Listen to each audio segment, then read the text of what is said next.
Thanks for tuning in. Episode 3 of And Now the Band with Keith Wampler from the Convalescence. Um, be sure to stick with us. Subscribe, share, all the good stuff. Thanks. Hey, how's it going, Tom? What's up, dude? How you doing? Good, man. Just been busy. Yeah, I know the feeling. You're always busy, though. I feel like. Yep, working quite a few quite a few jobs throughout the industry. Yeah, yeah. How many jobs are you up to now? Like 27? No, not quite that many. Not quite that many. Working at Satellite Touring as a booking agent. Working at Extreme Management Group as an artist manager. Running Toledo Death Fest.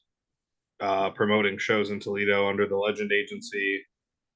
And then doing vocals and tour managing and merch managing and everything for the Convalescence. Good times. Oh yeah, Now, you guys, the Convalescence, got some good stuff going on this coming year, huh? yeah, yeah. So let's talk about the next like 30 days for you. I mean, that's really all we have announced for the most part. Yep. We're going to be doing a hometown show in Toledo with King 810, as well as our friends in Ignominious, Death Hex, and the Black Order. And then that night after the show, we pretty much have time to drop the bus off where it lives with the gear in it and take quick showers at my place and head straight to the airport to go to Japan. Yeah, that's gonna be cool. Um, and then we have 3 dates in Japan, Osaka, and 2 in Tokyo with Obituary and Karis. And that'll be our first time over to Japan. Right on. Make sure you get some sushi. Well, I'm allergic to seafood, so probably not. Oh, damn. Not for me. Well, you can get some non-fish sushi. I think I'm just gonna avoid it altogether. That's fair. Yeah. That's fair. So I was jamming out to the album earlier. Man, what a great album. Thank you, man. So when did the writing process start with it? End of 2019, beginning of 2020. Okay. We the original plan, I guess, was for us to write it at the beginning of 2020, end of 2019. In December 2019, we had toured Europe with 6 Feet Under, and we got back from that, and we're like, okay, we're going to take basically some time off for the holidays, and then we're going to jump right into writing in January, which is what we did.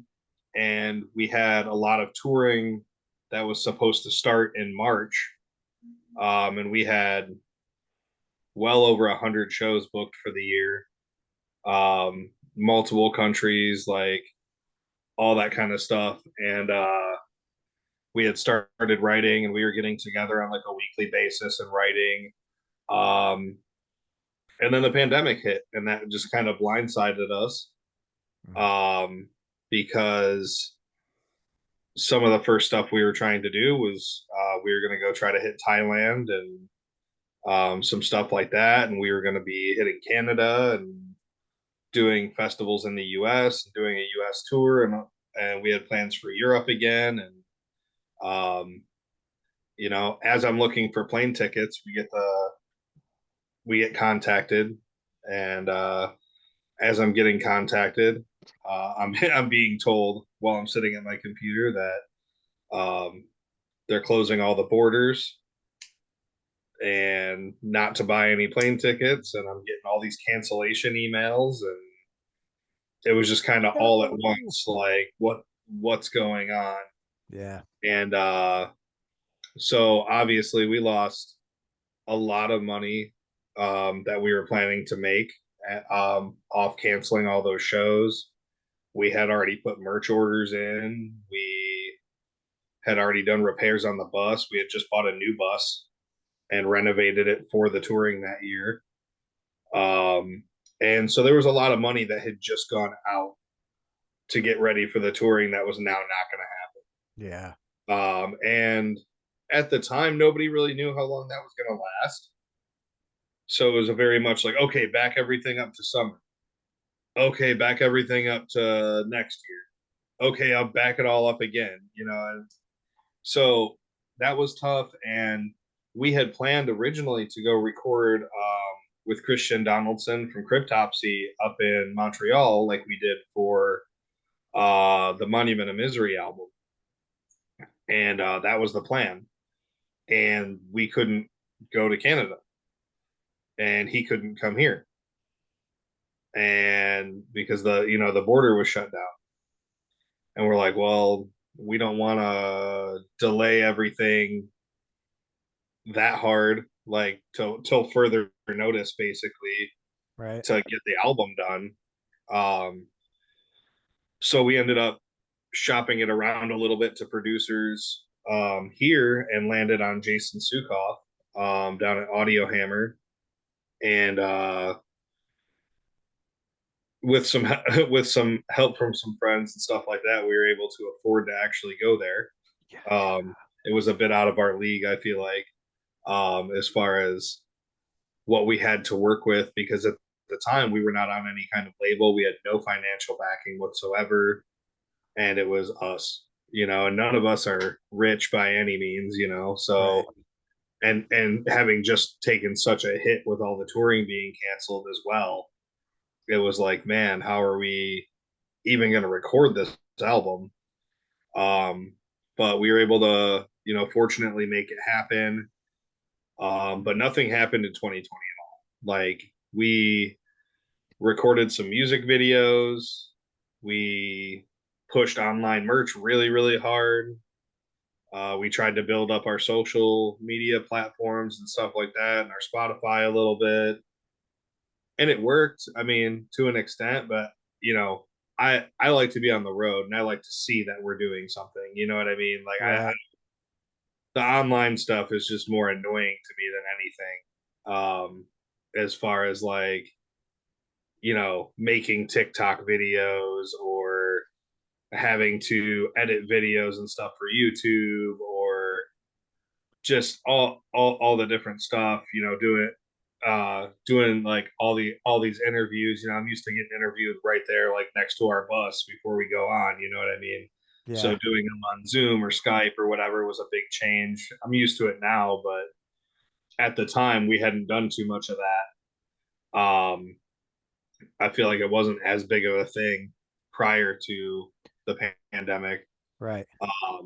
And in 2021, um, in at the end of May into June, we finally made the trip down to Florida to record an Audio Hammer with Jason, and it was a great experience. It's the longest it has ever taken us to record an album. We're usually pretty efficient, and we go in and we're well practiced on everything, and just kind of knock it out. But we went into Jason, and he really helped produce the record. Like, he had real Right on. opinions on things. We changed a lot of stuff when we got there, and there was no like, oh yeah, that's pretty good. We'll just scoot it a little bit and it's fine. It's good. This was He was hearing things that were messed up that we couldn't even hear. It's just like, Well, that's why it costed more, right? yeah, Like you yeah. get I mean, the dude, quality. well worth it, 100%. But like, for example, we did live drums on the Monument of Misery album as well. Setup and live drums for that album took 2.5 days to do the whole album. Yeah. Um, this time it took 13. Oh wow. So it was a very large difference, um, and stuff like that. And since touring was starting to come back summer of 2021, Hmm. we went down there, we recorded the drums, we like had redone pre-production basically, um and we had started doing the guitars. All the guitars and stuff were supposed to be done before the end of June. Zach and Toby didn't get back until after the 4th of July. Wow. And then I know Toby had to go back down there and do more guitar later. And the bass still needed to be done, and the keyboard still needed to be done, and we did some dates, and then I had to fly back down there to do the vocals. Um, to and we were like kind of not in a rush to do the vocals, but we were going with LTTV to Penhurst Asylum in Spring City, Pennsylvania, to spend the night there. And we had written the song 79 Years about the horrendous things that had happened inside Penhurst over the 79 years that the place was open before it was shut down. And we wanted to make sure the vocals were laid so that we could record a music video in Penhurst. Right. So like I finished the vocals, I flew home, I slept for like 3 hours, got up, got on the bus, and we started driving to Penhurst. So it was like right away, right away. And I actually like we recorded that song on vocals first because I wanted in my downtime between tracking to just listen to that song over and over and pound it into my head so I would have it memorized for the video shoot Right. that was like a couple days later.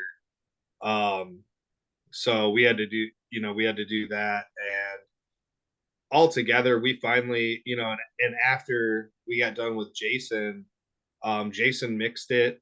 And then we sent it for mastering to Christian from Cryptopsy up in Montreal, and he did the mastering. We also got two of my favorite vocalists to jump on tracks on the record. On Bloodletter, we had Ricky Myers from Suffocation. Um, he was stoked to do it. He sent his part in like I think before the track was even fully done. Huh. Like I was like, this is what we're looking for. We sent him like a really rough version, and he recorded over it, and then we like kind of re-recorded the song, but left his vocals, and like there's a part where like everything drops out except for the bass and his vocals, and it's like super sick sounding. And he didn't know we were gonna do that. We didn't even know we were gonna do that until like it happened. Um, so he had actually recorded over the full song, like everything playing. And when he finally heard it, it's like it's just bass and him. And He's like, whoa, hold on. but it sounds way more brutal. And I met Ricky. He was the drummer for Disgorge. Okay. And we toured with them in Cryptopsy in 2015, and then he was doing vocals for Suffocation, and we did our first ever European tour in 2016 with Suffocation and Cattle Decap. So we got to hang out on that one, and we've crossed paths several times, and now he's like the full-time singer for Suffa, which is awesome. And their new album rips. It came out the same day as ours. Yeah. Um, and we got to open for them earlier this year in Fort Wayne. But I was stoked to have him on the track, and then obviously Scotty and Lewis on No Survivors from Carnifex. I've been jamming Carnifex since I was like a kid, like learning how to be in a band, Yeah. and been a big fan for a lot of years, and we've crossed paths with those dudes a ton of times over the years. And I just went out on a limb kind of on Instagram and was like, hey Scott, we wrote this song about Alien and it's brutal, do you want to do something on it? And he's like, hell yeah. And we didn't like plan it out or anything really on like what he was gonna do, or like I sent him the lyrics, I sent him the pre-pro of like me doing the song, and I was like, whatever parts you want to do, just jump in. I'll work around it or whatever. He ended up doing a lot of vocals on the track. I mean, he's on like at least half the vocals on the track. And there's some parts where Jason had me layer my voice with his voice, and there's some parts that are just me, some parts that are just him. But it was really cool to like collaborate with somebody I've been listening to since I was like a teenager on the track, and then they were cool, and they invited us to at the end of 2022, and this was a tour that got pushed back 4 times because of the pandemic. Good old COVID. But we finally got to do it at the end of 2022. We went to Europe with Carnifex, Chelsea Grin, Body Snatcher, and Varials, and the tour was incredible. But having those dudes on the track was awesome. We had originally signed to Blood Blast Distribution because when we pitched the album around, nobody wanted it. You know, to be Right. real, nobody was into it. Everybody was like, "Man, this album sounds great. We just don't think that this band is going to be a household name by any means, or that kind of stuff." Just kind of like, Thanks for I the don't know. support. It's not the album; it's you guys, Right. kind of Yeah. thing. So we we took that, we signed a distribution deal, and we're like, fine, we'll just do it ourselves. We'll just put it out ourselves. Right. And we had released a couple singles and been doing tours, and then we linked up with Mark from Misery Index. He works over at EMG, and he picked us up, and he's like, dude, this album's too good to just be like you guys releasing it, basically. He's like, let me shop it around and whatever, and ended up coming up with the deal. And we re-signed for the same album. Blood Blast was really cool with us and let us go. Right And on. we signed with Cleopatra Records, which that roster is crazy to be, I guess, on a list with those bands. Yeah, I Um, mean Cleopatra's been around for what, 30 years or something crazy. yeah, I mean, I had heard of the label, and he sent me over the roster, and I'm looking. It's like Megadeth, Danzig, and then there's like crazy stuff like Elton John, Blink Yeah. 182, like Cheryl Crow, and I'm like, dude, what? Why are they? Like it was a bit of a question of like, why do they want us? Right. Kind of. But they've been really cool with us, really helpful, um, Looks like you and guys are getting a lot of support from them. yeah, they've been very helpful. And we hooked back up with indie merch to do the merch for the album, and we hooked up with skateboard marketing to help with like the radio aspect of things, which we've never really even tried to do or done before. Because we're just like, well, we play death metal. Why would we be trying to get on the radio? They don't Right. play death metal on the radio. And they did a fantastic job, and we ended up at number 3 on the Metal Contraband radio charts. Right on. When the album came out, we were in the top 10 for 5 weeks, which was super cool. And then when the record came out, it ended up being like number 4 on the iTunes metal charts. We were number 12 on the rock charts and number 56 on the top 200 of all genres, Right which was on. crazy to me to like, break the top 200 at all, but to be number 56 was cool for us. I mean, we were stoked on everything. The CD release show and tour went super well. So I mean, it's been a long building process and a lot of bullshit to get to where the album actually got to come out and actually got out to everybody. Yeah. But all the hard work, right? It's all like you're seeing the fruits of your labor, and it's Yeah, yeah. I'm stoked to get out and tour on it more in 2024. yeah. And this is kind of giving people time to get familiar with these new songs and everything. So we're being kind of picky about the touring we're doing in 2024, but on the same note, I think we're going to end up doing some cool stuff this year. Cool. Yeah, I'm looking forward to it. I think, every time I see you guys, I think you put on a great show. Thank you. You guys are always super friendly. I dig the music. I really like No Survivor, the way it starts with the gallops, right? Like Yeah, that brings back. I was talking with another dude a little while ago, Brian Omer from Stonecutters. We were talking about Iron Maiden, and that's one of the things I like. yeah, The gallops, those always get me. yeah. I mean, to be real, Iron Maiden is the reason that I like play music. Right on. I when I was a kid, like my my dad and his friends and everybody big Maiden fans, and the Brave New World like Rock and Rio DVD came out. Hmm. Um, and like I listened to music, but I wasn't like it wasn't the thing, you know what I mean? For me Right. as like a little kid. I didn't think about, going and doing this for a living. Um, I just, I enjoyed music when it was playing, I guess, and that was Right. about as far as it went. And they made a big deal out of that Rock and Rio DVD. They like turned all the lights in the house off and put it up, and they turned the stereo like all the way up, and like It was we're an watching this event. concert, like it's gonna be sick, you know. Yeah.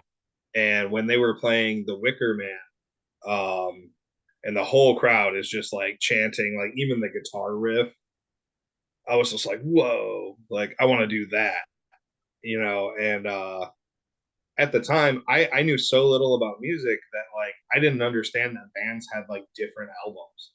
Oh yeah. Like I just thought like, oh, if you have this band's CD, you have like all their music, and I know that's stupid like looking back now, If but I only. was like 10 or 11 years old. Right. I had no idea. So like I immediately, I got home to my mom's house. I started going through all her CDs, and she had Number of the Beast and Peace of Mind, which obviously neither one has the Wicker Man on it. I was Right. looking for that song. Um, so really, I listened to those two albums like a million times, mainly looking for that song, but I fell in love with those albums. Hmm. And then later, ended up understanding that there's more albums and that Maiden's got like 100. Yeah. And I went immediately to the store and bought Brave New World. But that was kind of the start of like metal for me and for music in general. Wow. That's that's for me. It was my introduction to live metal was Ozzy. Okay. I always thought that was cool, but I grew up right with I think my real introduction to metal was probably 86 with Master of Puppets. Okay. I had a babysitter that, man, she was a she was a drunk, but she but she loved Metallica, so it was like, Right. oh good. Um and then, from there it delves into some more extreme stuff. I remember early, I'm gonna say early, like late 80s, Mm. watching Death Angel and Death and all those guys on Headbangers Ball. Yeah. I mean, my first live concert that I went to was in 2003.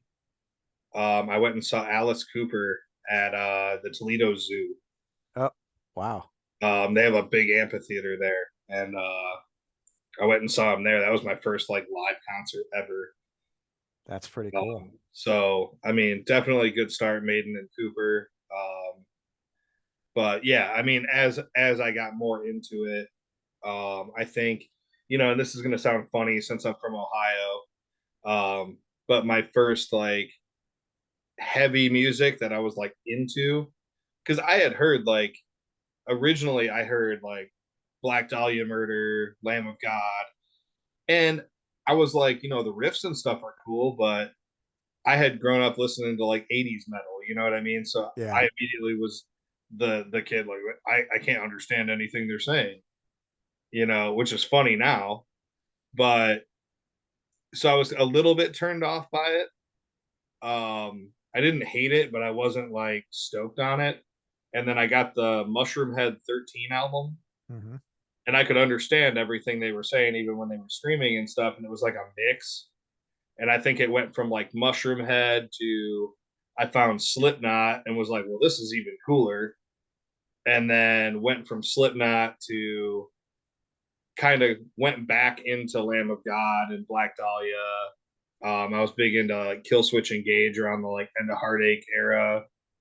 As I Lay Dying when they did An Ocean Between Us and stuff like Hmm. that were some big ones for me that I jammed a lot when I was a kid.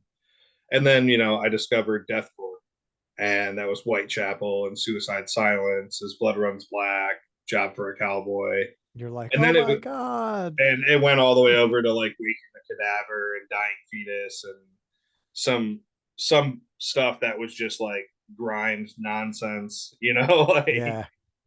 um and that's when I found like Cattle was like around Humanure, and uh I just wanted to listen to the most ridiculous things possible at one point, you know what I mean? I started kind of picking and choosing at this point. Yeah. It's not heavy enough. It's not what I Yeah, want. Yeah. yeah.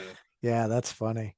So just kind of went down that road That's for a cool. while. Well, I mean, I think everyone does that, right? Especially in like the metal world. It's like Yeah, how extreme can I get? And okay, that's too extreme. I got to reel it back a little bit.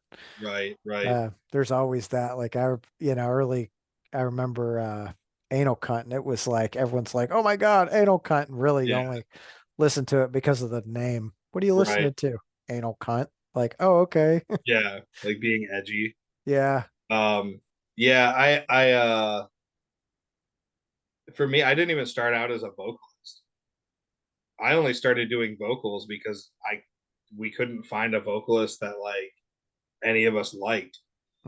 I was a guitar player in my first like couple projects. wow, Um, and I was playing guitar and like, dude, we were like practicing in my grandma's basement, like playing like literally like Twisted Sister covers and stuff. And we at one point we had three guitar players, and in the matter of like 2 weeks, dude, we had tried out like 7 or 8 vocalists, and they were all either like, yeah, show up, and they were like really good, but then like the next practice they just didn't show and like didn't answer their phone, damn, or like, and it was just really unreliable, and we wanted to start playing shows, and I was like, I played guitar for our first I think 2 shows, and we had a different vocalist for each of the first 2 shows. And then the second dude quit, and I'm just like, give me the microphone. Fuck it. Like, I'm gonna try this. And dude, like, my original vocals were horrendous. Like, I was just cupping the mic so hard and making like this distorted like panther sound. And it was just awful, dude. And it took me a while to like it took me until we went to actually record to like understand like, oh, now I can't grab a condenser mic. right, I can't make these distortions with my hands with the mic. And I kind of had to learn like during the process of recording our first like demo and our first album and stuff like that I had to enunciate a certain way, that I had to like work on like vocal tone and stuff like that. And like that's what I feel like started making me into a better vocalist. And then once I got decent at vocals and got comfortable as like a front man, I never wanted to pick up an instrument again. right. Like I don't want to play an instrument on stage. Yeah, I don't And blame you. and but I mean, for the Convalescence, I'll pick up an instrument in the studio. Right, Like Reflections, Scum, No Survivors. I wrote a big majority of the guitar for those songs. right on. So I'm not as good of a guitar player by any means as any of the other dudes in the band. That's why they're the guitar players, Right. And but I know enough to where I can pick up a guitar and riff away a little bit, and they get like an idea of what I'm going for, and I can be like, all right, now you play it, but like good, Yeah. You that play kind of it like it's supposed to be. Yeah. right. You play it like it is in my head. My hands are too stupid to make that sound happen. Yeah, Right. I can sing it all day. right, Th- right. that's We'll deal with vocals later, but like let's get this breakdown down. right. That's Yeah, so funny. I mean that's why it's a band though, right? yeah, If everyone could play everything great or yeah. perfect. When we went into the studio, I mean, I think everyone in the band wrote at least a song. Oh, Uh, right on. so I think each guitar player wrote 3 songs. Our bass player wrote 3 songs. I wrote a song, and then our drummer and keyboardist wrote all their parts. So Right on. Now, and you guys just lost the bass player. Yeah, yeah. I mean, we've known that was coming since June. Okay. He let us know that, so we had time to kind of plan and stuff like that, and it was a very smooth transition. Hmm. Um, but really, I mean, he's just got a lot of stuff going on his own at home that he wants to take care of, and I mean, he's been touring with us since 2016. Right. That's a lot, man. We've done a lot of shows since 2016. I think he's played like 700 or 800 shows with us almost. Wow. And we've been to a ton of different countries and like all that kind of stuff. So like he just wanted to step back and take care of home stuff for a while. Yeah, And we respect that. And we're still on super good terms with Ron. He's awesome fucking dude. for sure. And we love that dude. But he came in and he personally picked, Dan from the breathing process. He's like, Dan's cool. He's great at bass. Like he wants to do something, and so we gave Dan the opportunity to come on tour with us for the One of the Dead Part 2 and for the Harvesters of Flesh and Bone album release tour. And he was driving our bus Right on. and in the downtime learning the bass parts. And so we knew it was coming. Dan's prepared to do this. And we just, until Ron was done with all of his shows, we didn't want to make it like a weird thing or make it like a bummed out thing or whatever that Ron was leaving for like the fans. Yeah. So we waited until Ron had played his last show uh, to make an announcement. Yeah, and I think you guys all made an announcement on the same day. Yeah, we coordinated it for Rock and sure. roll. For sure. Yeah. Yeah, for me I was like, "Oh, that sucks," right? Cuz Yeah. he's one of the guys anytime I see you, I always give him a big hug, right? Oh He's yeah. such a big dude. Oh yeah. And I mean, he'll still be around here and there. And I mean, if we ever needed a fill in or anything for Dan, we could absolutely call Ron, For and he sure. would more than likely jump in and do it. Um, he just can't do it full time right now. Yeah. I don't think he wanted to leave or like he definitely doesn't have any like ill will towards the band at all. No, not at all. It was just a personal thing, and he gave us, like I said, like 6 months notice, and Plenty of notice. yeah, Sometimes you get older, priorities change. You've yeah. got He told us, and then he still did 3 more tours with us. So uh, right. that is what it is. But we're happy to have Dan now and moving forward like that. That's awesome. Well, I'm looking forward to, seeing the new lineup. Yeah, I don't know if you guys are going to come to Louisville anytime soon. I'm sure we will be. There's a lot of stuff kind of floating around right now, and we thought we were about to hear back on a bunch of stuff, and then the holidays happened, and everyone's out of the office. So Yep, we're expecting to know a little more, and hopefully in January, right on. about what we're doing coming up. But we'll be on tour at some point in the spring, in the U.S., I believe. Okay, I just don't know what that's going to look like yet. sure. Well, So we'll figure it out when it gets announced. yeah, yeah, and I'm sure Louisville. I mean, we had a blast when we were down there last time, aside from the technical problems we were dealing with, and Yeah, we've had a blast there before, so I'm sure we'll be back. for sure. Yeah, it's just I feel like, the shows are so hit and miss in Louisville. Um, I'll I mean, have to, our biggest issue last time wasn't the crowd even, or wasn't like the venue or anything like that. It was from the time we loaded in and everything to the time we went on stage. A very important piece went missing, to our drum kit, and that is the SIM card that runs, or the actual, basically the MP3 player that plays the keyboard tracks through the front of house and the click tracks through our drummer's ears went missing yeah, from our gear. So that walked off at some point, between loading in and going on stage at that show. And so we were running it off a phone, and the phone was not super cooperative. So there was, you'd click one thing and then like it would start going, and then it wouldn't be the song you clicked, or that kind of stuff. So we You're were like, dealing with no. kind of problems with that, Yeah. during that show.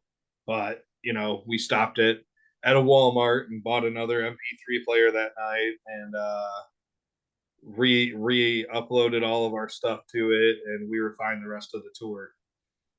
But yeah, that walked off, and that was like, That's that's technically somebody stole our keyboardist and our click tracks. right. So Yeah. Oh. it was stupid.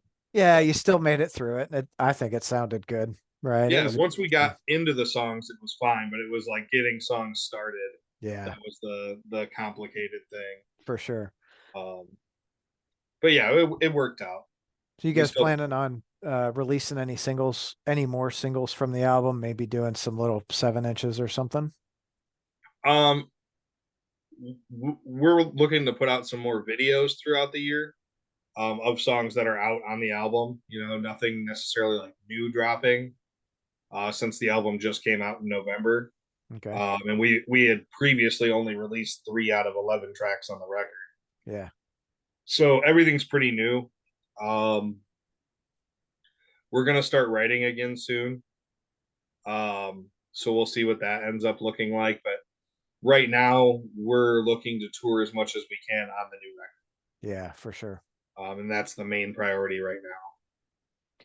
Well, that'll be fun, starting the year off with, the show with King 810 and then heading to Japan with Obituary. I mean, that's a great way to start 24.